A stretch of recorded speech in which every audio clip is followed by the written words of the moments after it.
Basta nila. Ano sa babaw niya wala na mga tayo rin? Wala na gilimpiyan ko. Dara kung kakapamahaw so na.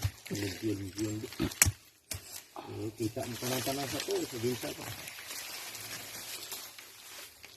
Naman pa na.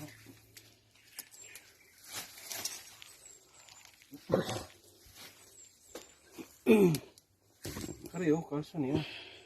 Kana kalso na. Kani may pong chamber nila oh. Kani may direct kalso. Ug katuban ang kuha dito ban. Nagikuha na ako to. Mana. Okay, so mga katits, share natin ang idea natin tungkol dito sa mga ganitong treasure sign na nakikita. Sabi nga nila dito kalso, kung sa Tagalog niyan, ang ibig sabihin nga ng kalso is, kasi sa Bisaya, ang ibig sabihin ng kalso, kapag i-translate sa Tagalog ay ginawang harang upang dipinsa para hindi mahulog yung isang bagay. Okay, so yun po ang ibig sabihin ng kalso.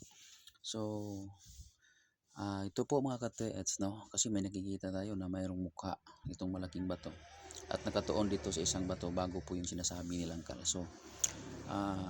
Sa akin po mga katits, yan po ay directional. So, pwede ninyong sundan ang dulo niyan kung saan yan nakatusok. At yun ang tamang direksyon to buried treasure. Ngayon, minsan may laman yan at minsan ang nakapaloob dyan ay mga pino or unfinished product.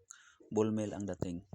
Okay, so yun lang po mga katits. Siguro sa Mindanao to or Bukidnon area. Kasi ganito ang mga disenyo sa Bukidnon area.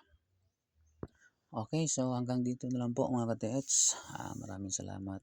Bye-bye and God bless. Comment na lang katits ha kung sa Bukidnon ba ang area ninyo. Bye-bye.